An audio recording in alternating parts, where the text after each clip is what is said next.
dire qu'on n'a pas réussi, je pense que c'est une erreur fondamentale, parce que la politique d'Emmanuel Macron n'a pas été non plus antisociale, bien au contraire. Par contre, il y a des sujets, des points d'achoppement sur la sécurité, sur l'immigration. Ouais, ce sont des vrais sujets de fond où on a un désaccord sur la manière dont on voit les choses.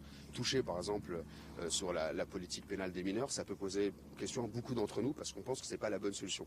Et qu'aujourd'hui, il ne peut pas y avoir d'ordre sans accompagnement social non plus. On ne dit pas pour autant qu'il faut faire que du social sans sécurité. Mais il ne faut pas aller l'un sans l'autre. C'est ce qu'on essaie d'expliquer. On a essayé d'expliquer à plusieurs reprises. On l'a vu sur l'immigration aussi. On a posé des lignes rouges à plusieurs reprises.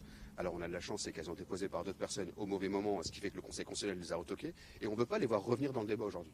Ça, c'est primordial pour nous, c'est notre ligne rouge. Si ça revient dans le débat aujourd'hui en disant on va refaire une loi immigration sur ces thématiques-là parce que LR n'a pas obtenu ce qu'il voulait, là je pense que beaucoup d'entre nous lâcheront parce qu'on ne sera pas du tout dans notre logique de fonctionnement. On ne dit pas qu'il n'y a pas de problème.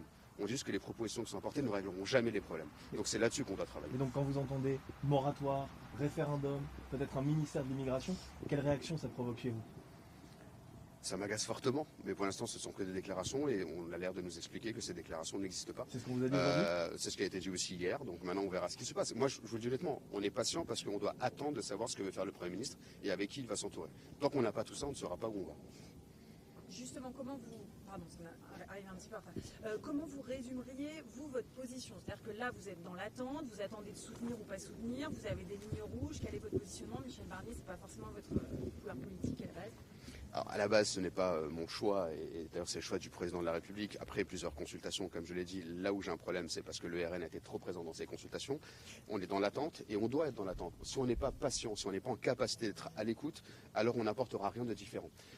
En l'état, personne ne sait où on va. Donc on sait qui, on ne sait toujours pas pourquoi, et tant que moi je n'ai pas le pourquoi, je ne prends pas de décision.